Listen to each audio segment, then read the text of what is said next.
Welcome, my friends, to another YouTube version of the BJJ Brick podcast. I hope you enjoy the show, and if you do, please subscribe to the channel. So here we go. Thank you for listening to the BJJ Brick podcast. We'll be bringing you Brazilian Jiu-Jitsu and good times. We hope to flatten your Jiu-Jitsu learning curve, help you get the most out of your grappling ability, and meet your goals both on and off the mat. Welcome back, my friends, to episode 182 of the BJJ Brick podcast. My name is Byron. I'm here with my buddy Gary. Gary, we have Dominique Bell on the show this week. Yes, I am excited. The guy is just an incredible competitor, just a great person, and basically just submits his whole division. So hopefully he doesn't submit this show with his knowledge that he's going to be dropping today. Yeah, he's also an instructor at Atos, at Andre Galvo's school, and teaching there, and basically doing jiu-jitsu full-time. So on the side, when he's not super busy with jiu-jitsu, he also has a website called BjjComics.com. Check it out if you haven't. He's got a lot of funny stuff on there, and it's just kind of a way to have some more good times. We talk about it a little bit during the interview, but you think you had like some unique, weird experience on the mat, and he's got it in the comic. So, you know, like we all share these kind of odd experiences from time to time. But yeah, we're really excited about bringing Dominique to you guys this week. Yep, those odd experiences are kind of like our mat tales. What do you say, Byron? Yeah, which we do not have one this week, my man. Well, I just put my foot in my mouth. Hey, also a good way to support this show and keep this show rolling, or as Byron says, keep this brick floating, is check out Byron's audiobook, Your First Year in BJJ. 2.5 hours of content. Basically, it's running you through everything you're going to run into in your first year. The first year is the hardest year. It's the year where it seems like most people drop out. And our goal with this show is to grow jiu-jitsu, to get jiu-jitsu to the masses, to expose it to more people. And those people who get exposed to it, we want them to keep rolling. We want them to get their brown and black belt, you know, in the future. We don't want you to just train for 6 months and quit. So definitely check it out. It's got great reviews. Like I said, 2.5 hours of content, only $2.99. And, you know, one of the cool chapters is preparing yourself, for your first tournament. You know, should or should you not do a tournament, and ways to get ready for the tournament, stuff to do. So definitely check it out. Like I said, it's right there on our links and our show notes. Your first year in BJJ. Gary, I recommend that people do check that out, and also swing by the website or our Facebook page, and there'll be a little thing on the side of the page where you could type in your email address. And every week we will mail you the show notes. Rain or shine, it doesn't matter what the weather is outside. The show notes get delivered. Hot and fresh. Hot and fresh. And so that's just one way that we're able to keep up with you guys. And if anything happens on our end to where the podcast is having some trouble, we can always send you out the email, or the website may go down or something like crazy like that. Well, it's always good to be able to deliver those show notes to you guys. So that's just kind of a little thing we have going on there. Well, Byron, before we go on to the next thing, I just want everybody to know that's listening how tough it is to be in my position. Byron loves to play around and make fun of me and do a bunch of little jokes. Like if you hadn't listened to the last couple episodes, he, forced me, not even forced, but, I'm not the smartest guy. He's leading me to water. He's making me say certain words, and then he has an episode about it and makes fun of me. And so another thing I say all the time, besides I'll get you back literally, is hot and fresh, like our donuts. And, I'm starting to wonder, is he throwing me down this path too? When he started to talk about donuts, and then he started laughing, and I knew what was coming, so I started to say it, and popped into my head, Gary, do not cross that line again, because you're going to get made fun of. So, Byron, hopefully I stopped another joke on myself, but who knows? Maybe you are getting me somehow. I don't know either. But one good thing is, Gary, I'm not willing, and I don't have the time to go back to old episodes and yank out clips of you saying hot and fresh, because that would be a lot of episodes to rummage through and try to pull out some funny little joke on you. But I really enjoyed the joke I did on you last time because I told the entire audience, hey, we're playing a joke here on Gary, and then every week we would kind of be in on it together. It was literally everybody but one person, which was you, was in on the joke. Yep. I'm glad I trained jiu-jitsu because it is good for anti-bullying. That's true. So, yes. Gary, we have some. What is that music I hear? We have some new music with the show here. We're testing out. Well, Byron, that would be our quote of the week music. So we have a quote this week from a dude named Voltaire.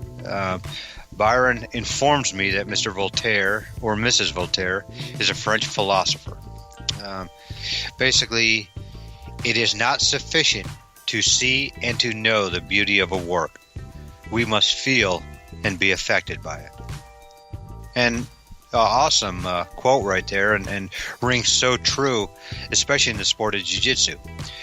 We can show up to a practice, watch our friends train. We can, watch a tournament. We can watch the UFC. But you really don't understand how talented that other artist is unless you're on the mat with that person. I would say that it's also even hard to understand sometimes when you are on the mat with that person.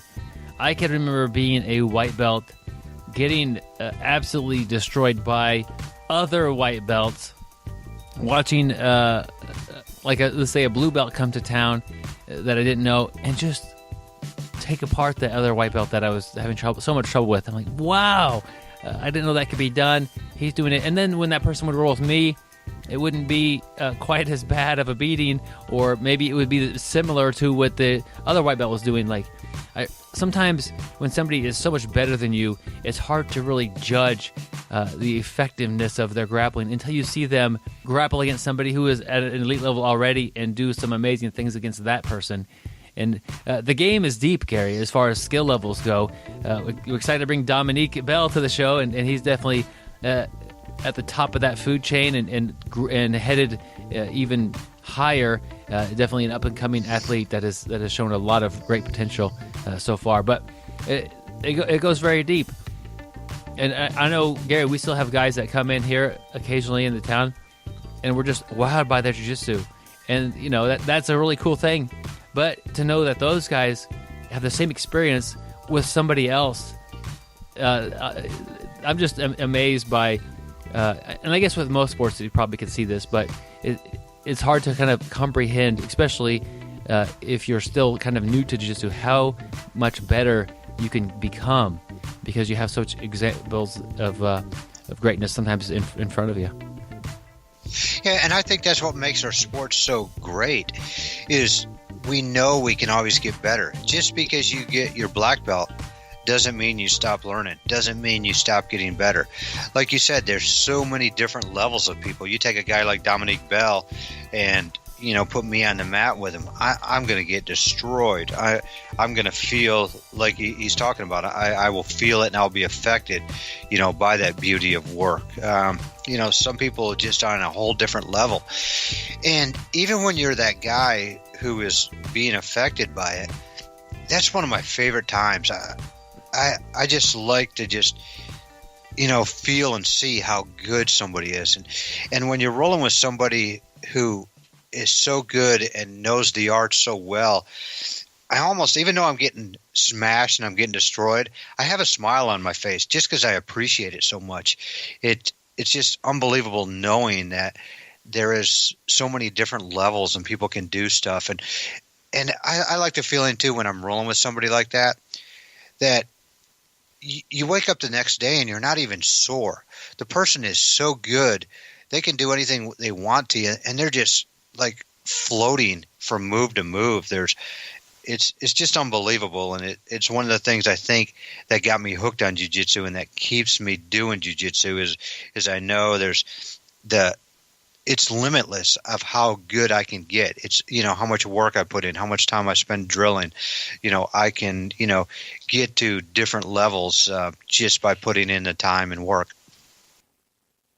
Yep, you could always improve. And you mentioned just because you reach a certain level doesn't mean you ever stop learning, and that's true. We've had people who've been training for decades and decades, and one thing is consistent. Yeah, several things are probably consistent, but one thing that they always say is that I'm still learning. And I think if you stop learning, it's not that you've learned everything. It's that you kind of adopted maybe the wrong mindset. And when you stop learning, it becomes a little bit boring, and maybe those people quit. So I think one of the big keys to long-term staying on the mat is to keep learning, to keep exploring jiu-jitsu, keep expanding your game in different areas, and keep getting better. And that will make jiu-jitsu more interesting and continue to bring fun to your life when you get up there in the golden years, Gary, or the silver years. Yeah, the silver years, the mid-adulthood. It's like trying to compete in the mid-adulthood. Byron, do you have any advice on how we should be competing in mid-adulthood? Well, the good thing is there's divisions for that. Just set your expectations, figure out your training schedule, get a good team behind you, and compete with some people in similar situations. There's no way possible that that a person like me can compete with Dominique Bell. First off, he's got more ability than I do. So if we trained the same amount of time, or if he trained a little bit less than me, or significantly less, he's still going to just annihilate me. He's in a better training. Go ahead, Gary. But you know what's cool about this sport is if one person makes a glaring mistake and you capitalize on it, you can finish that match. That's what I love about this sport. It brings me back. I know you talked about when you first started, and you were just getting destroyed by other white belts, or a blue belt came in, and that person was just incredible. I remember when I first started, and I wasn't rolling with you. I was rolling against another guy in our gym, and this guy always just destroyed me, just beat me so bad. But, hey, no problem. I enjoyed it. But I was getting beat up for 10 minutes straight. I had been training for probably a couple months, and I never got off the bottom. I was on the bottom just getting wrecked, and, and the guy on top wasn't that talented. He just had more skill level than me.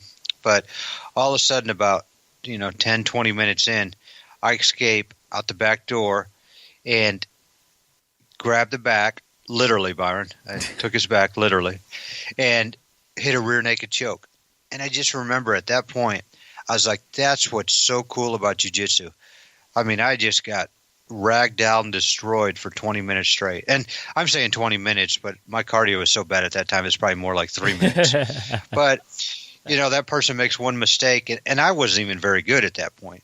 But I just remember I was like, that was so cool. It's funny that I don't really remember taps, when I tap somebody, but I remember that one. And I just thought it was so cool that you can be getting beat so bad. It's not like in basketball where I can be getting beat so bad and I'm down 98-2 and I make a 3-pointer.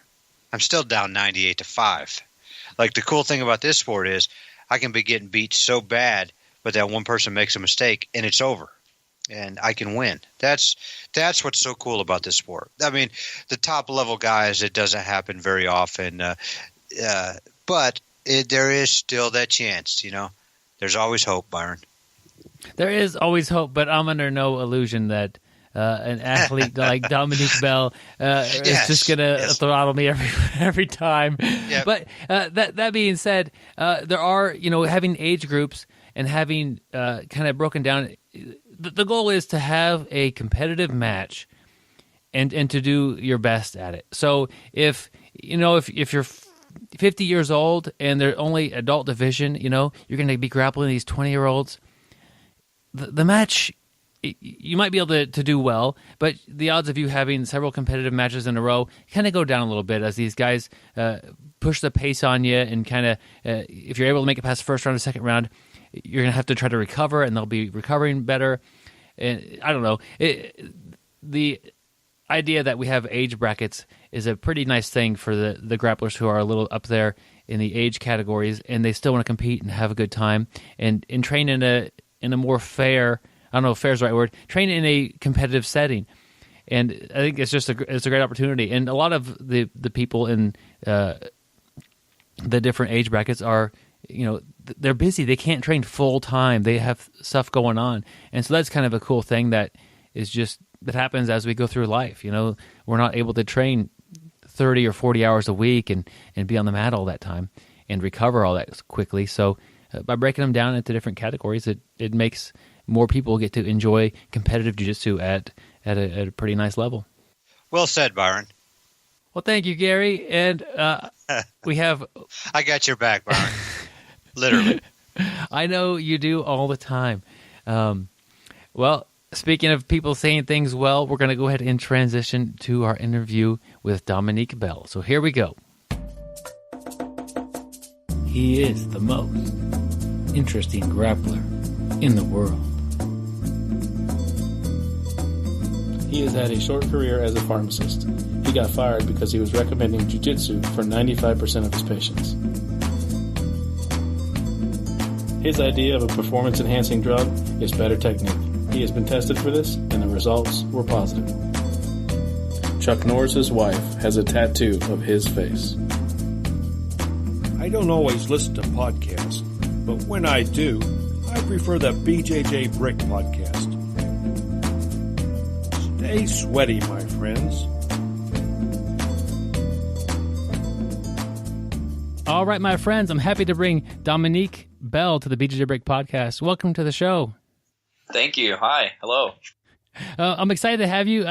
Been watching you compete, online, and also entertained by some of your comics and your artwork that's also online. So we've got a couple different topics to talk about today. But Dom, would you just kind of introduce yourself a little bit about who you are, where you're training, and what you do as far as jiu-jitsu goes? Sure. Yeah. My name's Dominique Bell, and I'm training in San Diego, California, right now at Atos headquarters with Andre Galvao and Keenan Cornelius and Michael Larry Jr. all the good guys out here, and I'm kind of just trying to do it full time, just competing and training and living the lifestyle and trying to make jiu-jitsu my life. That's kind of what I'm doing. When did you make the transition from doing jiu-jitsu part-time to full-time? Yeah, so I made that transition probably when I was about 3 years into the military. I served 5 years in the Army before I came and decided to do this.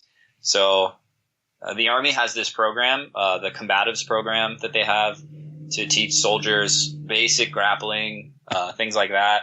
So I kind of got pulled in because one of the instructors was a purple belt in jiu-jitsu. And so he ran a club on base. And every time I would get off of work, I would head right over. I was actually in training at the time. Whenever I was done with my training for the day, I would head over to the club on base 2 times a week or something. And I just couldn't get enough. It was so fun. So once that's how my hobby started. But I'd say probably about 6 months before I got out of the military, I officially decided, hey, I want to try to do this. I think I have some potential here, and I think I'm going to go to Atos in San Diego and give it a shot. So you moved to San Diego, or were you already there? I was actually in South Carolina, stationed at a base in South Carolina. And right before I got out, I decided that I was going to, take me and my girlfriend and move across the country. So the day that I got out, literally the very next day, we had the car packed up with all my belongings. We drove across the country. We made it over there in I think 3 days. And yeah, we drove probably about 15 hours a day, just hauling butt across the country. So. Wow. And did you have some connections over there, or how did that go?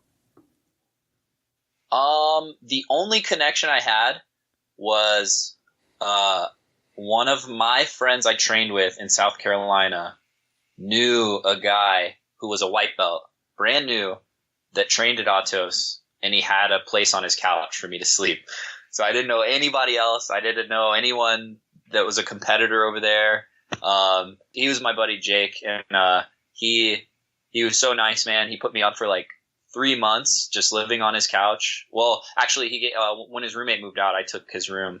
But yeah, so that made it really easy to get over there and start looking for a place to stay and like get right into training, you know. But as far as having a connection, that was it. Just the guy with a place, an extra, you know, space available in his house. Wow, that very generous of him to do that for you. So how long how far along were you in your competitive grappling, or have you ever even competed when you decided to move and take this very seriously? Oh yeah, I competed. I was okay. I wasn't terribly good. I won some. The biggest tournament I ever won was the IBJJF Atlanta Open, and that was like I just won worlds for me at that time. It was amazing, you know, and but that was the biggest one I won. And then the very next year, the year that I moved, I lost it actually in my first round. So I came to Atos in San Diego. I'd never done Worlds or Pans or any of the big tournaments. Those were just things I watched on YouTube. So. And what level was that first big tournament you had? What belt level were you? I was a purple belt. Okay. I was a purple. Wow, cool. That's a big kind of an aggressive move across the whole country, and just kind of putting all your eggs in that basket and like, this is I know what I want to do, and to me that sounds a bit scary and a bit like, you know, making a big brave step. But you did it, and you're there now, and you're training. So you're training full time. Is this also your job, or are you doing anything else? Yeah, this is how I make a living now. A meager living because there's not a ton of money in it. But yeah, I teach at Atos now, and you know, I do seminars, and I give private lessons to the students. My sponsor helps me and stuff. So, you know, I make ends meet. I have roommates, and we make it work. You know, you're not going to live an extravagant lifestyle, but you can definitely exist over here. It's just how much are you willing to sacrifice, you know, as far as your cost of living, you know? Yeah. And so, Dom, tell me a little bit about your off the mat life when it does exist, when you're not super busy getting ready for competitions. What do you do? Okay, so the biggest things that I do, probably number one, me and my girlfriend, we love to go and eat at different places in San Diego. I feel weird saying this because everybody eats, but we get so much joy out of going to get like just ramen, or like going to get sushi at this weird place, or eating Indian food or Thai food.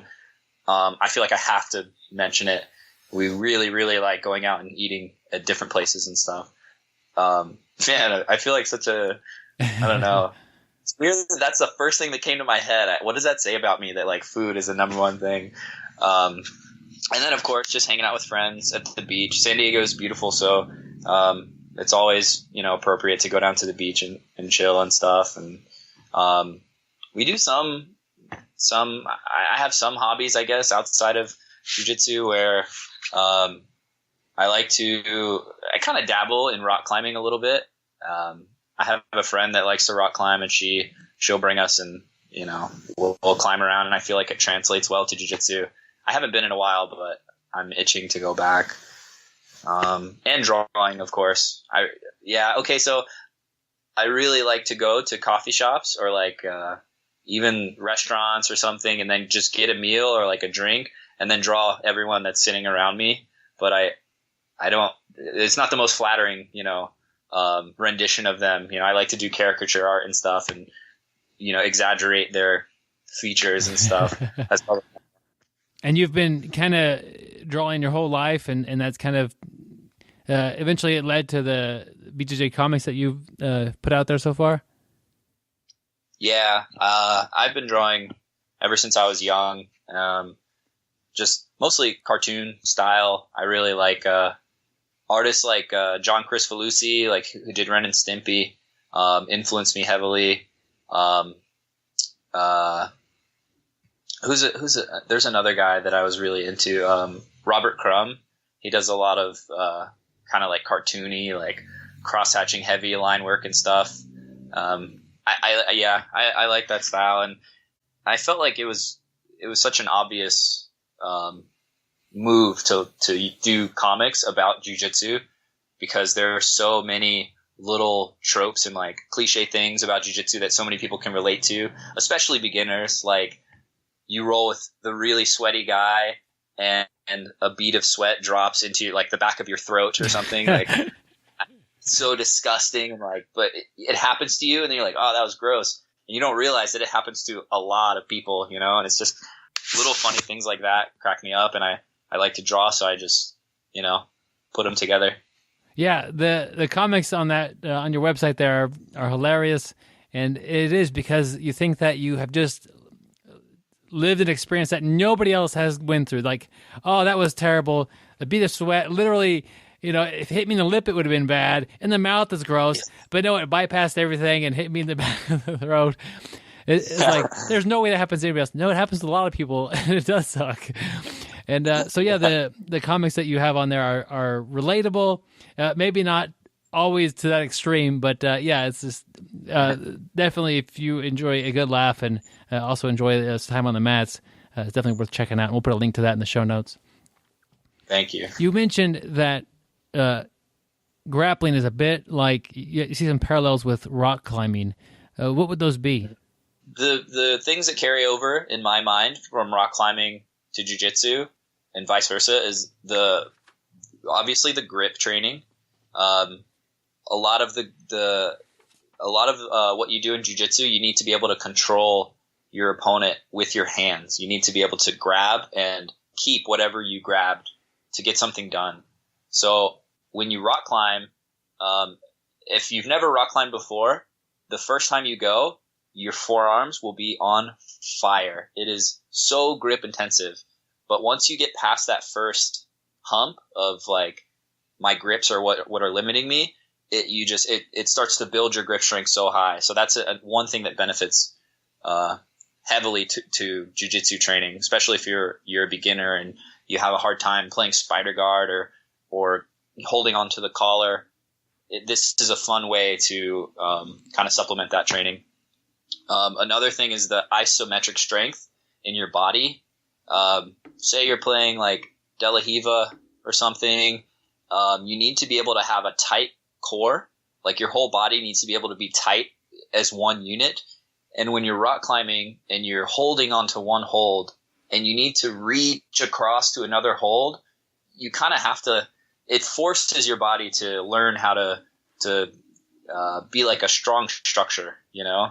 So I think there's a lot of carryover into jiu-jitsu. I really enjoy it. And it's very relaxing. They always play good music, you know, wherever I rock climb. So I enjoy it a lot. That's cool. The grip thing is, I can see that being very relatable, and also with the differences with the stress level. I could relate to going into just my normal gym, grappling with my buddies, and really experiencing almost no grip fatigue. And then the next day, step on and compete, and my grips are so burned out. Like, I was squeezing way harder than I need to, and holding on, and just really wearing myself out. And I imagine put myself up on a rock 50 or 10 feet, I don't know how many feet, and just like that, the nerves, like, I can't let go. And I'm suddenly squeezing twice as hard as I need to, and really burning out my own grips from just the lack of understanding and kind of getting myself worked up. Mm-hmm. Oh, yeah, definitely. And when you're up there, I stick to bouldering, so I don't go that high off the ground. I'm a little bit, I don't like heights that much. So, but when you're there and you're reaching for something and you feel you might fall, it puts you in this almost like fake fight or flight mode. You know you're not going to get hurt because it's padded down there, but you really don't want to slip off of this like rock face. So I feel like it mimics that like panicky adrenaline squeeze that you get from competition, you know, or when you just want to really win a round in training. So. Yeah, you don't want to fall. And so bouldering is shorter heights, but are you using ropes on that, or what's going on with? Yeah, no, that's what's cool about it. All you need are a pair of shoes and some chalk, and it's maybe 10, 15 feet off the ground, but the whole floor is padded, like 3 feet of padding, so you can fall from the highest height, and as long as you land properly, you need to break fall. The first like backwards break fall you learn in jiu-jitsu, that's how you're meant to fall. When you come off of the rock, you kind of like absorb the impact and then roll into your back and slap, the padding. So it's really safe. You can just stay there all day. You don't need any equipment. Just climb. It's really fun. Cool. And they play great music, evidently. Play really good music, yeah. Well, that's cool. I think we kind of glossed over at the beginning. Could you maybe tell me a little bit about your competition history and some of the major tournaments that you've won? I've won the biggest tournaments I've won so far are I won the World Championships, IBJJF World Championships as a purple belt in 2015. 2016 I won Nogi Worlds as a brown belt. And then I just won Europeans. I think that was 2017, I believe. It might have still been 2000. No, I think it was 2017 I won. And then I've gotten, Pan Ams. I don't know why, but I've done it twice so far, and I just can't get Pan Ams. I feel like I have some kind of mental block or something. I just got second at Pan Ams just recently, and then when I was a purple belt, I got third place. I'm going to get it one day, but not yet. And then I competed a lot of like opens and stuff and just tournaments around the country. I've been to Asia. I won double gold at the Asian Open. Let's see. Where else have I been? I travel around the U.S. a lot. Been to Seattle and won. A lot of tournaments in California. A lot of them end up happening in California anyway. But as far as major tournaments, Worlds, Europeans, Nogi Worlds, that's pretty much it so far for the big ones. You mentioned you like to play Spider Guard quite a bit. Does your game change a lot when you go to Nogi, or does most of it translate over? My top game pretty much stays the same because I like to knee cut from the top, and I feel like it's easier to knee cut in Nogi because they have no way to keep you back away from them. But my bottom game is almost completely different. I don't play. Obviously I can't play any Spider Guard, but I use Spider Guard in the gi to get to single leg X and X guard to kind of get myself underneath the person so I can sweep them easier. But in Nogi, there are no grips to do that. So I end up using a lot of underhooking the legs, like inverting and hooking the legs and pulling them into 50-50 and then getting underneath them that way. I feel like in Nogi, playing on bottom, you're either going to be inverting and looking for tying up their legs, or you're going to be coming up like a wrestling style, attacking single legs and coming up on double legs and stuff like that. As far as like the most effective meta game strategy for high level Nogi, those are the two styles you see coming out the most. Do you think that you have? I can see there being like a lot of advantages if you had a game that would be like the same in both. But are there any advantages to having to change it quite a bit to transition from one? Do you learn different things, and like are you forced to kind of expand yourself a little bit, or are there any advantages that people wouldn't think about? Yeah, absolutely. When I started the most recent Nogi camp, I couldn't play any Spider Guard, so I'm left sitting on my back like I would in gi, using my legs a lot, but you can't hold the person really well in Nogi. So you're forced to learn how to so this is what would happen.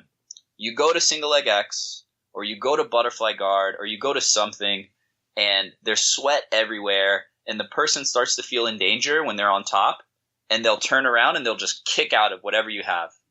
And if you just sit on your back, you're never going to be able to sweep somebody who's really athletic and competitive, and they don't want to go down. So what happened to me is I was forced to learn some wrestling.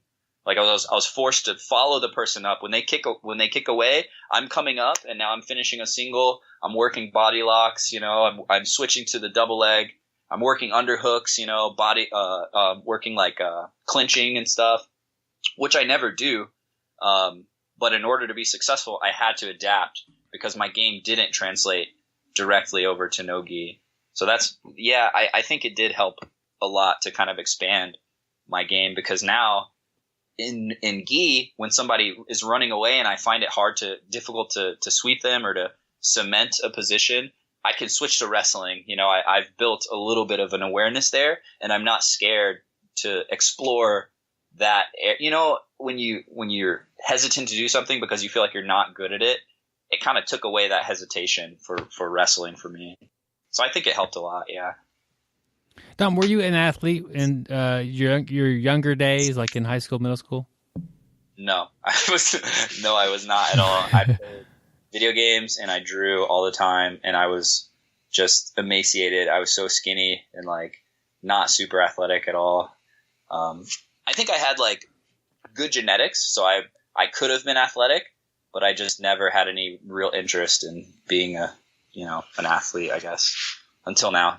I imagine you were somewhat exposed to the sports of school age, but you got exposed to jiu-jitsu kind of in a mandatory setting in the military, and you really fell in love with it. What about jiu-jitsu was different for you, as far as like, why was it something you were passionate about? I felt the first thing that got me hooked, I thought it was so cool that a really small person could learn these skills that would allow them to beat a larger person. I think that's why a lot of people get attracted to it. And actually, the first time I ever tried it, I was on base, obviously, and I was actually doing a lot of like kickboxing at the time and stuff. And I saw some people rolling on the other mat, and I immediately thought, man, that looks really, like they're rubbing all over each other. That's not something I ever want to do. But then I saw this little guy beating up everybody, and I was like, man, how is that happening? And so I go over one day and I pick somebody who's really, really small, just to make sure that I've won the round, just to make myself feel better. And I'm like, okay, I'm going to try this out. So he puts me in closed guard. And the first thing I did, because everybody's watching UFC and stuff, he put me in closed guard, and I thought, I know exactly how to get out of this. And I body locked him and picked him up, and I just like slammed him on his back really hard. And then he like, ugh. And then I picked him up again, and he's like, no slams. And I was like, what? Oh man, just when I was about to get out and start beating him up, now he wants to, in my head like, oh yeah. And then he proceeds to ruthlessly triangle me probably about 10 times in a row. And there was no way I could stop it. And this guy was tiny, really, really skinny and small. And I was just falling into his triangles over and over. And I couldn't understand how he was so small and he could do this to me. And, and I wanted to learn. And that's kind of like where it kicked off. Now I think the reason I like it so much has changed a little bit. But when I first started, that was so interesting to me, that a person could learn how to manipulate another person's body in the most efficient way to like take them out. That was so cool. Like I wanted to know these skills so bad. So yeah, that's kind of what got me hooked. Yeah, that kind of a crazy story. It sounds like you probably upset that guy a little bit, and you got the second half of you got the slam at the beginning, but he definitely decided to tap you out a whole bunch of times in a row. Man, mercilessly. But man, if I would have got that second slam off, it would have been right there. You probably would have never stuck with it. I'm strong enough that I don't need jiu-jitsu. Yep. But triangled a bunch of times in a row. It can be a learning thing. Yeah. Dom, you've competed a ton. You've been very successful. What's going through your head, or what are you doing to kind of get warmed up 30 minutes before a match? Mentally and physically, I prepare like kind of two different ways, I guess. So mentally, I constantly think about my own best techniques. I run them through my head over and over and over again constantly. I push everything else out and only think about how good I am at spider collar, how good I am at single leg X. I think about the training leading up to the event and think about all the good things I did in training, the toughest people I beat. I push out any thoughts that are negative, and I just kind of focus on myself and what I'm good at, or what I feel like I'm most successful at.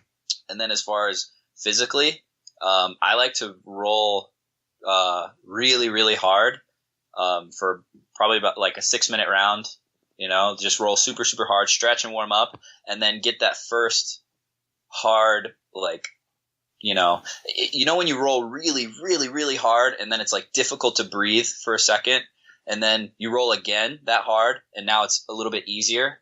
I kind of try to do that. So I roll super hard and almost like to where I'm burning myself out, and then I relax a little bit, and then I feel completely warmed up and ready to push it really hard in my first round. And all the while just thinking, about my A-game techniques, what I'm good at. I'm not going to lose. I'm going to do this. If they turtle, I'm going to take the back, just trying to keep my thoughts really positive and focus on myself and not focus on what my opponent does. I think a mistake a lot of players make is they will look up their bracket, and then they'll see all the guys and they'll start Facebooking them, stalking them and stuff. And they'll look them up on YouTube and be like, oh, he has a good like guillotine, or he has this. And then they start thinking like, oh, I can't shoot on him. I can't give him my foot. He'll toe hold me or something like that. And so you end up disrupting your own flow, like your own game. And you end up hesitating because you don't want to run into his traps. When really it should be the other way around. Really, you should be the one that's dangerous, and he should be the one that's hesitating about you're really good, I don't know, whatever you're good at, wrist locks or something, whatever you're good at. You should be imposing your A game so much that he is the one that needs to be worried about you. You don't want to change your A game because he's, happens to be good at some position or something. I think that's a mistake a lot of people fall into. Well, that's great advice for really any level of grappling. What advice do you have for somebody who's going to do their first tournament? The most important thing for your first tournament is don't put too much pressure on yourself to win or lose. Just be prepared to learn from whatever happens. So if you lose, you can't take it as a knock against yourself.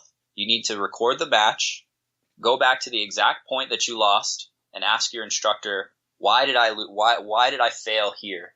And then whatever technical thing they see, technical failure that happened there, like, oh, you let them cross face you from half guard, or oh, you had this butterfly and then you let them flatten your knees out. You need to immediately start fixing that problem the next day in training. Just get it out of the way. And if you win, you need to look at what you did well, and then start to build off of that. Okay, and then still try to find any mistakes. So that's for the results. But as far as you competing yourself, I think it's really important to have a game plan. Have a game plan.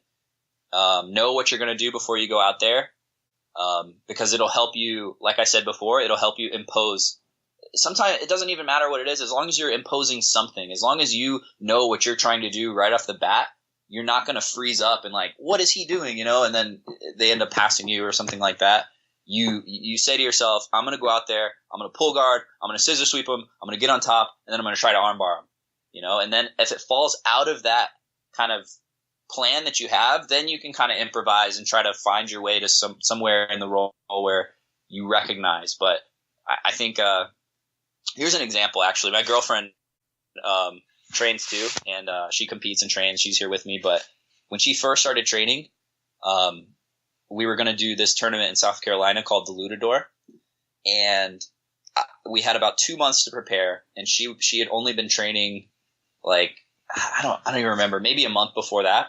And so I told her, like, okay, this is what we're going to do. We're going to teach you 2 sweeps and then 1 guard pass. Okay. So the sweeps that I taught her was the, what was it? It was like the flower sweep from close guard and then the hip bump sweep. And those are the 2 things you would work. Okay. So what she would do is go out there, pull close guard, and then she would work that the whole time, and it worked. She got a lot of people with it, but every day we would drill our game plan. And then her pass was just like a basic Toreando. I think if she got on top, I taught her like to grab the legs and then, pass around, hug the head and stuff like that. But I think having a game plan helped her so much. And she, I don't think she won, but she got second place. She lost to a girl that got her blue belt right after. Really tough opponent, but she was just way too skilled for Heather. Heather was too green.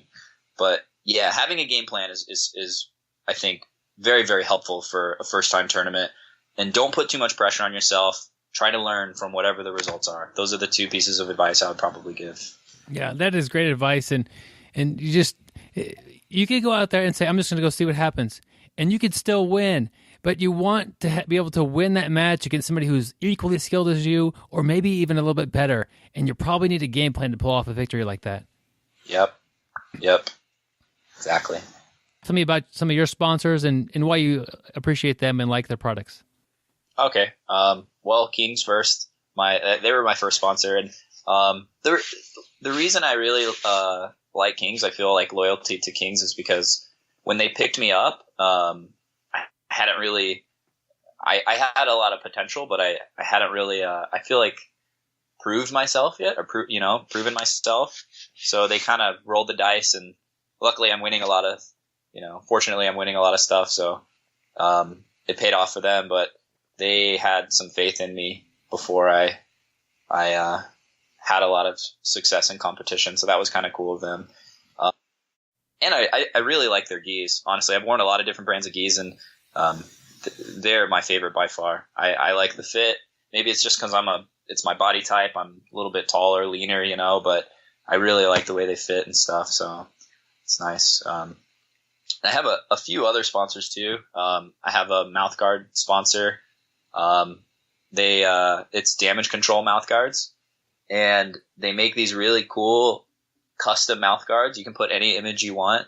So I have this nice, really well-fitting mouthguard. It sits in my mouth, and it doesn't, when you wear a mouthguard and it feels like it's going to fall out and choke you in the middle of your roll, it's not like that at all. It fits in, and you can breathe and you can talk.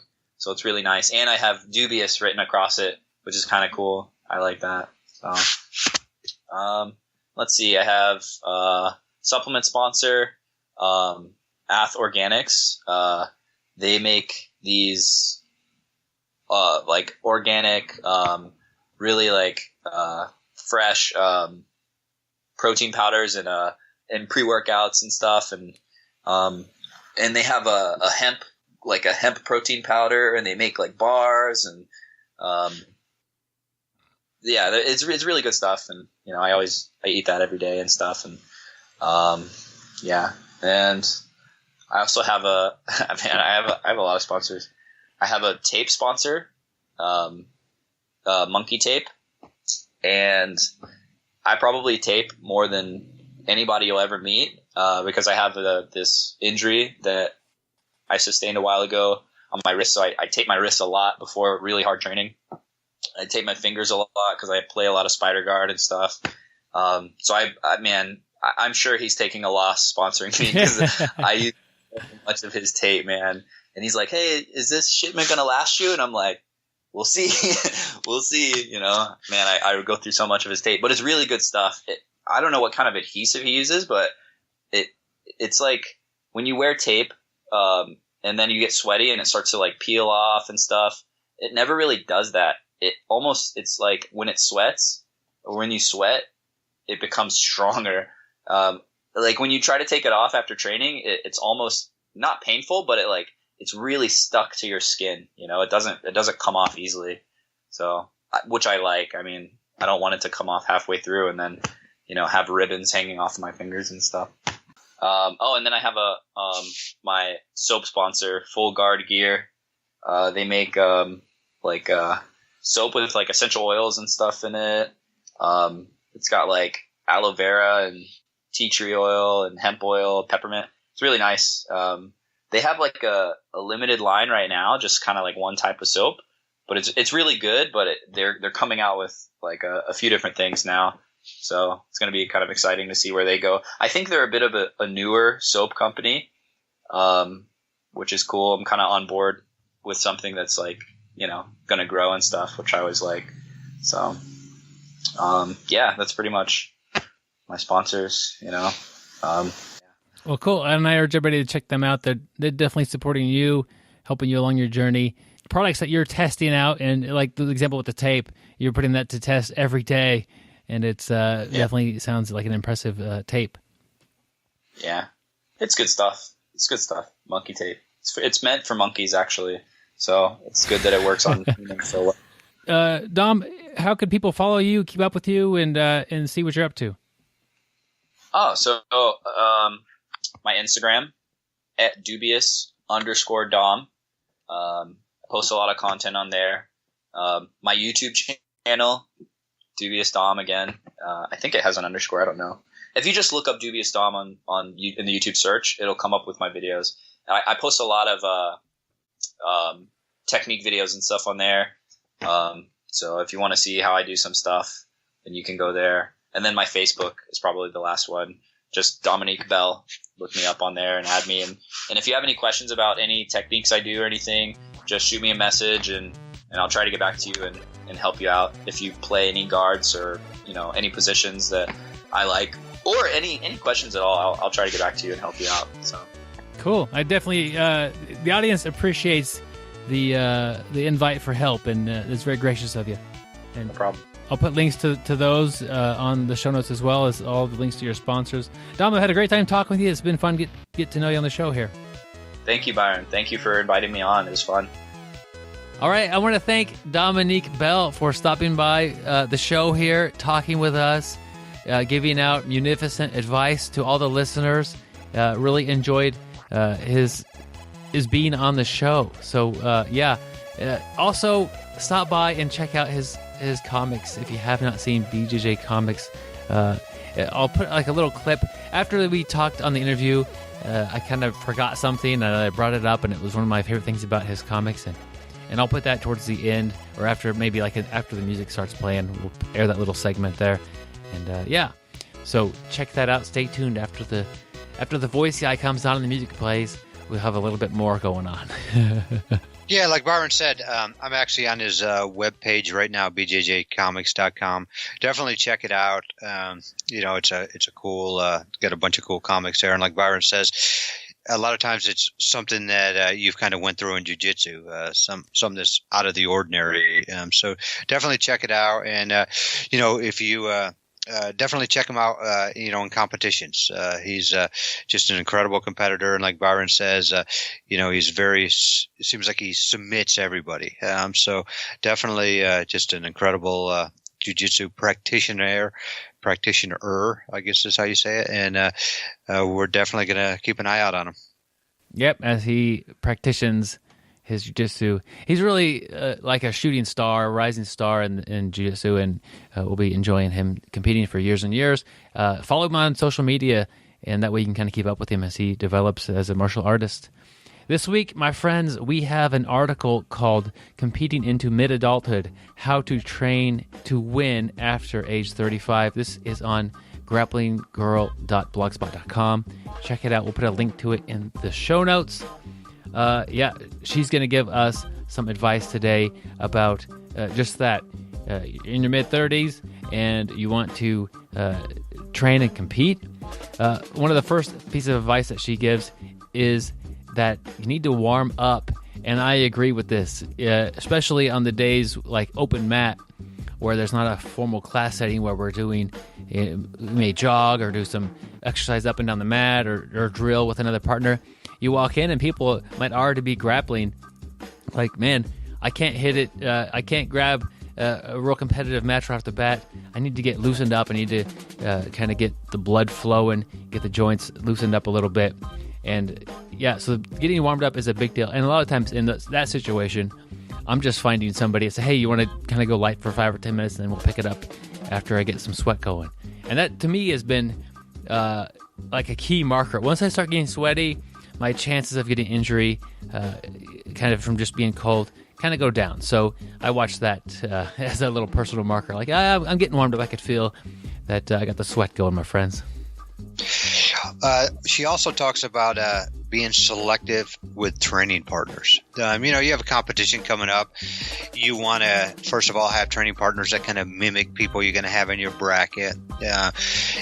you also want to make sure you stay injury free, kind of like what we were talking about in the first one there, Byron, about warming up. So definitely try to minimize higher risk rolls, people who spaz out. You don't want to get injured, so definitely stay away from those people. But be selective. You want to make sure you come into your tournament as healthy as possible. We're never totally healthy, but you want to be able to move your neck. Maybe move your arms. So definitely be selective, and you'll train longer and probably compete a little bit better.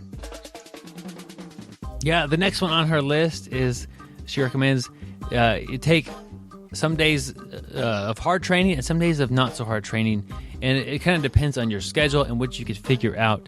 But at 20, you could train hard a lot more often than you can at 35 or 45, and you really have to judge or maybe just make a schedule and stick with it and be disciplined with that about what days you're going to hit the mat and just try to bring your A game and just work very hard and do extra rounds, and what days you're going to come in and do more of a flow roll and be more selective with your training partners and kind of use it almost as a learning day / recovery day. And if you can only train twice a week, and you could space them out a little bit, they could both be hard training days. If you're able to get in there 4 or 5 times a week, and they're all, during the weekdays, Monday through Friday, you're going to train, you might need to, space in a day where you're not, getting too beat up and you're able to recover throughout the week. So by the time that Friday rolls around, you're not, limping into the classroom there. Yeah, or you can train like me, when you get even older than the mid-30s, and both my training days are recovery days. So the next thing she says is pay attention to recovery. Good nutrition is going to help you recover better. Make sure you get sleep. Sleeping 3 to 4 hours a night isn't going to help. Get as much sleep as your body needs. Massages are definitely helpful. She talks about Epsom salt baths. One of the best things you can do, cut out sugar. So definitely pay attention to nutrition, get some sleep, allow your body, to recover, help it to recover.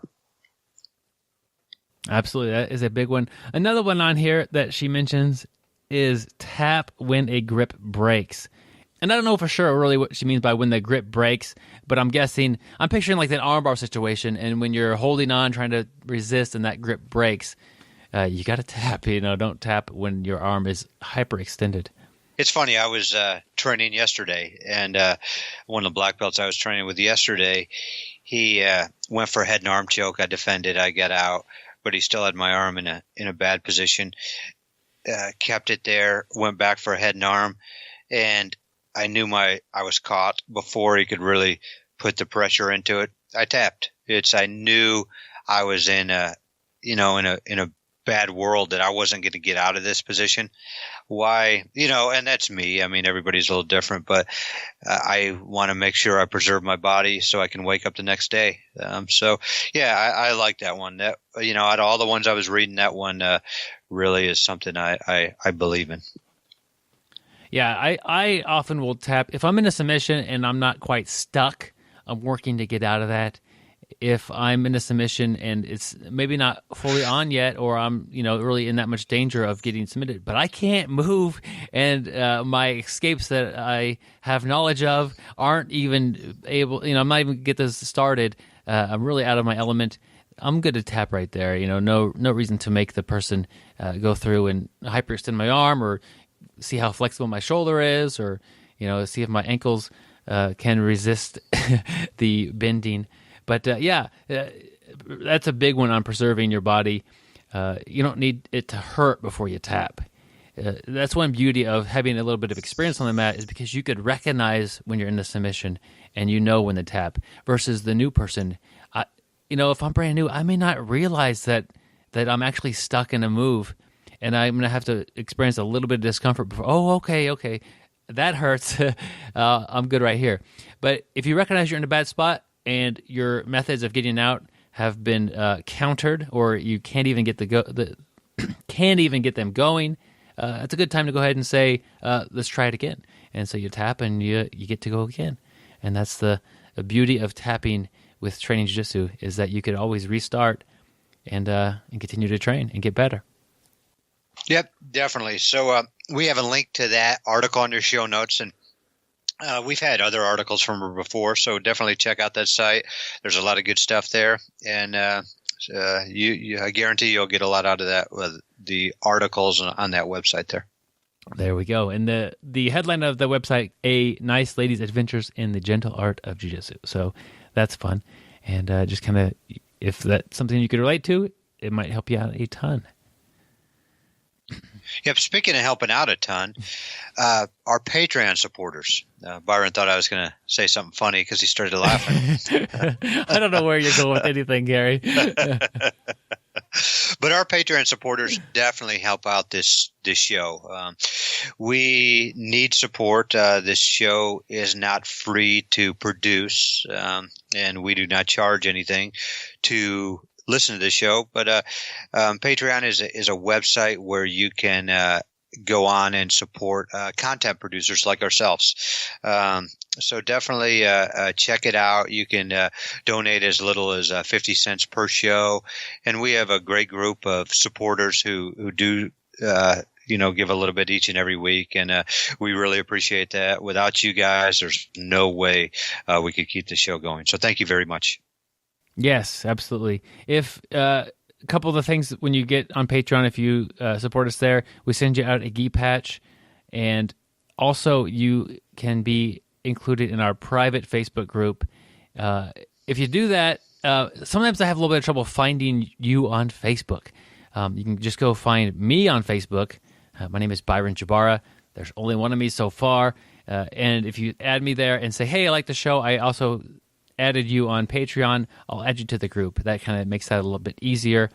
And occasionally, Gary, we get somebody sends us a friend request out of the blue. Sometimes they're wearing a gi, and that kind of helps figure out who they are.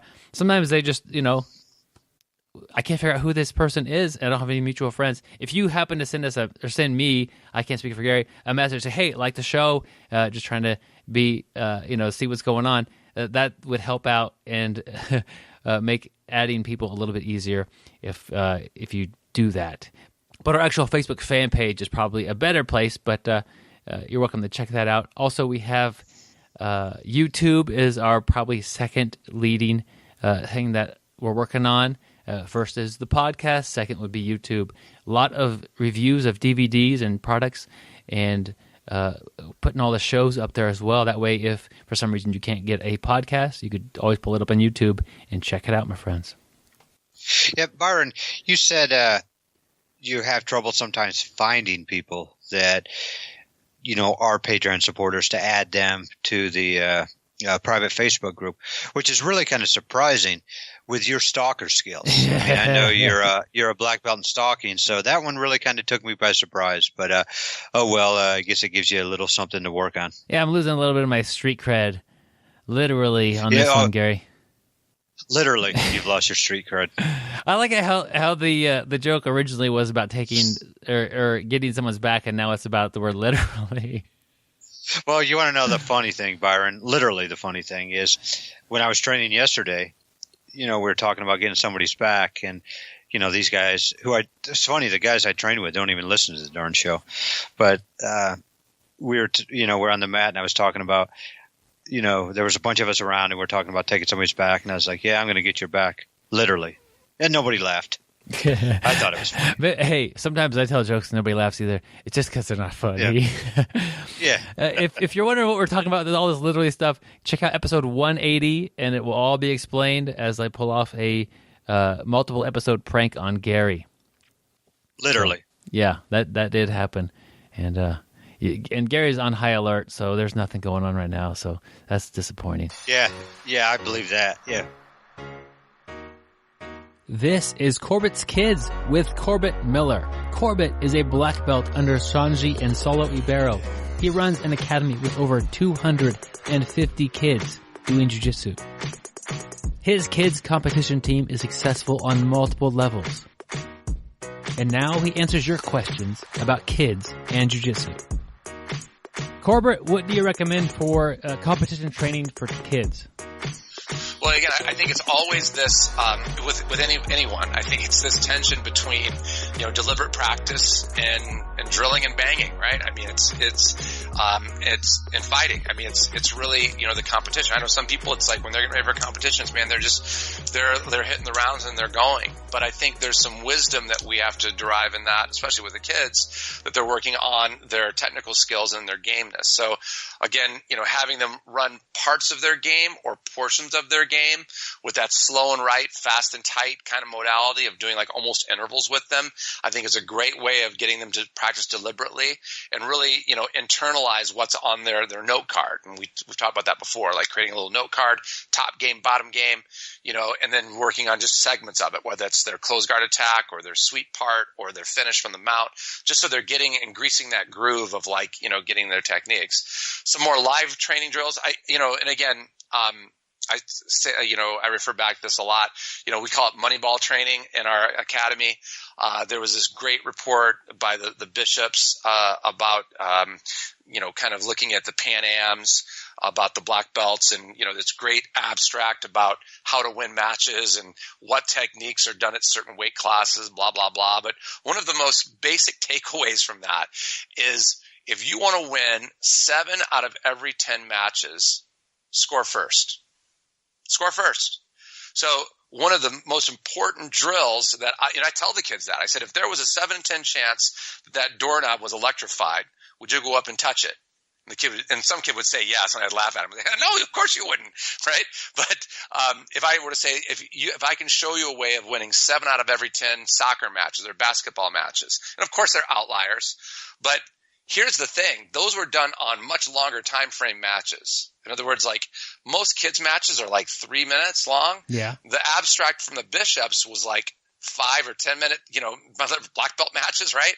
So they weren't 5 minutes, they were 10 minute matches, right? So if you shorten that time period, I would bet, and I've never seen this, it'd be neat to kind of have maybe like someone that's done a bunch of refereeing to like confirm this for me. But I would venture that it's probably more like 8 out of every 10 matches with kids can be won if they score first. So doing the first strike drill, so the kids start standing up, first point wins, the person either stays in or goes out, depending upon if they're, how you want to work it, is a great drill. So you have a group of 3 kids, 2 kids are competing, they start standing up. The first point, the person who scores the first point wins. And you can do it where it's like a king of the mountain or queen of the mountain format, where the person that got the point stays in or the person rotates out. And it's just a great way of really kind of, getting the kids in that mentality of scoring first. So important to score first in competition. It's been proven that way, and it is. And if you have competed and you start off a little slow and you end up behind, it feels like you've got a lot of ground to make up. Well, yeah, especially with kids matches. Like again, I compete in the Masters division, so it's sort of like, ours are 5 minutes long. I'd rather have it to be 8. I can deal with my conditioning. I can't deal with if someone gets a sweep on me and I got to score, a quick 2 points just to make it even. It's like I would much rather have it at 8 than 5. So. Yeah, the time, shorter time frame makes the points a bigger factor. Totally. This has been Corbett's Kids. If you have a question for Corbett's Kids, please send it to bjjbrick@gmail.com and we will pass it along. If you have an academy and want a stronger kids program, please check out kidsbjjrevolution.com. You will find drills, curriculum, marketing advice, and much, much more to support your kids program. Gary, we need some kind of a audiobook from you, my friend. And this is the odd time in the show where I will throw a title at you and see what you come up with for an audiobook idea, and I'm sure it'll be produced. Well, Byron, I think what we should do this week is, we normally don't record this show in the morning.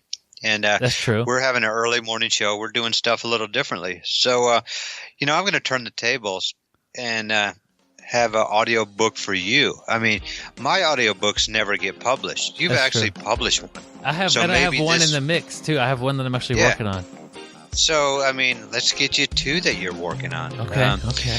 Basically, this one here, I know we've kind of been talking about this a little bit all show, but Byron has a great audiobook, and it's not just if you do podcasts. You can do this to your friends, your teammates, anybody. But Byron's audiobook that he's going to start working on is How to Punk Your Friends in 10 Easy Steps. And as you know, it's like if you listen to episode whatever it was, 180 or whatever, and Byron really pulled off a good punk on me, and basically he's going to walk everybody through this. It's a good skill to have. It's great at parties.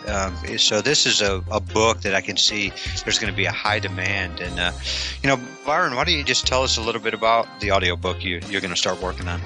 Yeah, Gary, that's it's going to be a fine audiobook, and it really will be great in the month of April for April Fools that we have going on. But I've broken it down into 10 simple steps. I definitely have to mention step 1 is to get a friend, and that for me has been one of the most challenging things of my life. Is trying to find somebody who could actually enjoy my company a little bit. That when they get to know me, they actually don't dislike me even more. So if you could at first find a friend, then you could have a friend to punk. So step 1's a big one, Gary. Well, I noticed you've been changing, you've combed your hair a little bit more. You started brushing your teeth, and now that's making sense. You were probably running some people off, and I like that one. It definitely has worked for you. Yeah, and with a hairstyle like mine, I didn't even own a comb for many, many years. I was going to wonder if you were going to comment on that. Yeah, I don't have a comb. I do have clippers, though. But it has done wonders. Step 2 is another crucial one that you have to earn their trust. You have to have a bit of a pattern of trust where they let their guard down a little bit, and then you can take advantage of that. I'll skip forward ahead to step 5, and that is violating that trust. That's a big one when doing a prank on a amigo. And I also will look for patterns in somebody. So if you're at work or something, and somebody always does the same thing. They repeat the same activity over and over. Every day at lunchtime, they eat out of the same lunch pail, or every day, at 10:30, they go and get a drink of water or icy beverage or something like that. Look for these patterns.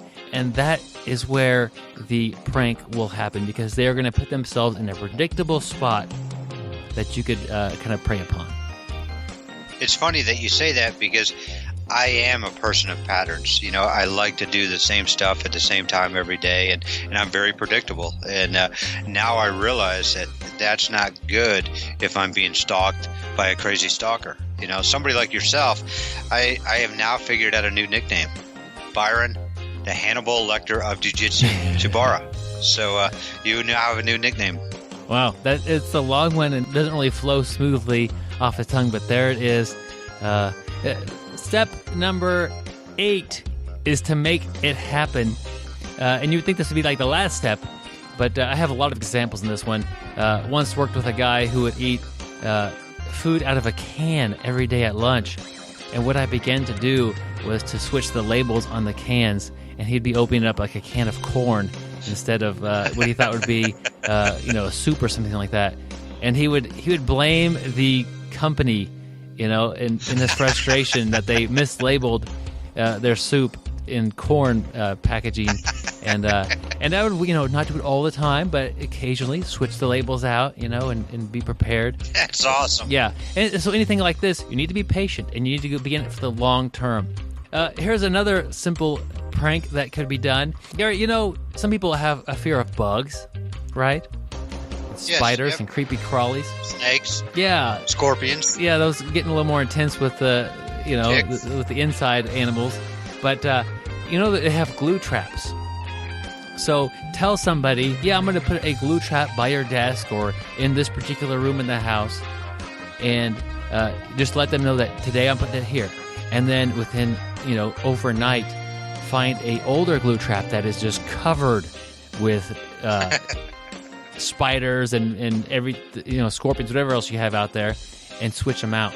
So I think in the course of one night, there was a massive amount of activity. So 2 simple pranks, both pretty easy to pull off. and just kind of get the ball rolling here. The whole book is full of ideas like that. And I know Gary, when I come into the office there where Gary works, he always has like a prank going on. He's like, hey, come check this out. This guy is doing this, and he has no idea that it's totally, getting himself into trouble here. So, and I just enjoy, a little bit of being ornery to kind of keep things fun. So you got to keep things interesting, Gary. Don't you agree on that one? I definitely agree, Byron. I really think that this is going to be a bestseller, and I think you're coming out with it right at the right time, with April Fools, even though it's past April 1st. But coming out in April, I mean, it's a gift. It's the gift that keeps on giving. I mean, you think about it. We're talking about, some of the jokes that, happened previously. So, you can keep reliving these over and over again and bring a smile to your face. So I predict, I don't know about a New York Times bestseller, but maybe a Wichita Eagle bestseller. So good job. Yeah, and the paper here locally will be gone within a year or two because just the internet's killing it. But there's also chapters on making new friends because you'll probably destroy some relationships in the process. And there's a lot going on in this book. I don't know. It seems like an ever work in progress, Gary. I really like that part. You said the extra bonus if you're one of the first 99 who order, that you get the outline of how to make new friends because you're going to ruin your friendships. So that's also a good one. And, I like it too because the more people you become friends with, the more you're going to know because you learn a little bit from everybody. So not only are you, having fun at other people's expenses and hurting other people's feelings, but you're making yourself smarter by getting to know more people. So, yeah, I really like this one. Here's one that you don't even have to do to a friend. It's also entertaining to prank a total stranger, and I've done this countless times. When you see people kind of out and about and they're taking a group photo, as a selfie of like 4 or 5 people in there, they can't quite fit it. You say, hey, want me to take it? And 99% of the time they say yes.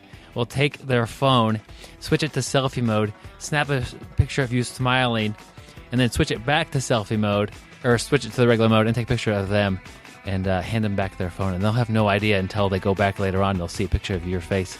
And for me, seeing my face, or for them when they see my face, they're like, ooh, what the heck happened to my camera? But that's it. That's one that you can play on people you don't even know. So if you have trouble with chapter 1, getting a friend, you can play it on strangers. Yeah, that works. I like the idea. Yeah, try it out, Gary. It's kind of awkward, and when they bust you, it's also awkward. Definitely. It's always awkward to get busted. Definitely make sure to tune in next week as we have another incredible guest. Gina Franson will be on the show. Do not miss the show. Also, if you ever happen to make it through the Midwest, we are located in good old Wichita, Kansas. Send us a message on our Facebook page or hit us up at our email at bjjbrick@gmail.com. Let us know you're going to be in town, and hopefully we can get some training time in. Absolutely. We enjoy that. Stay sweaty, my friends. And don't forget to shower. Thank you for listening. I hope you find the time today to roll. After all, the best way to get better at Brazilian Jiu-Jitsu is to do Brazilian Jiu-Jitsu. All right. Oh, I forgot to ask you to interview the chubby kid with the ice cream. I love that little guy. Yeah, I don't know what that was. Where that came from is in one of my comics. Yeah. Have you seen the one where the guy's talking about the YouTube counters or something like that? Yeah, and like at the end of it, he's just sitting there like with the ice cream. It didn't even it was just like a side thing, wasn't it?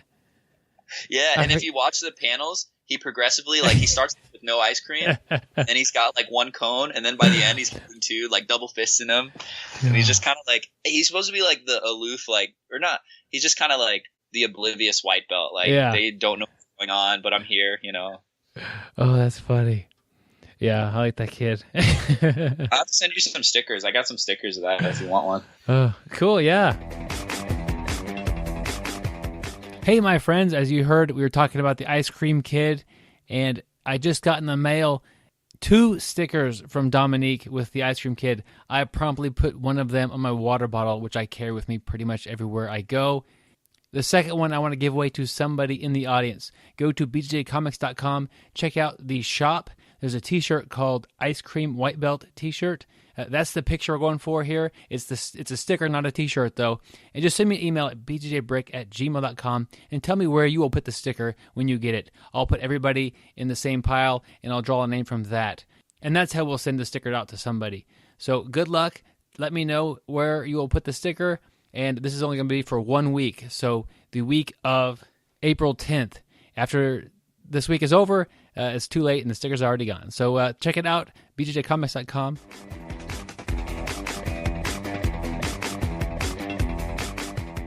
I messed up where, that question I asked, I thought we were going to the article. Oh, so it was, I didn't catch that at all. Getting in mid-adult. And then all of a sudden I was like, I'm going to make fun of Byron for not catching it. And I was like, oh, wait, I jumped. It was supposed to be after the interview with Dominique. That's funny. I suck. It was a nice layup, which I missed. Great. Yeah, but it turned into a good little talk. So I kind of he's throwing out questions at me. Okay. But well, you started laughing. It's like setting me up for a layup when we're on the other side of the court, Gary. You're like, what's he doing now?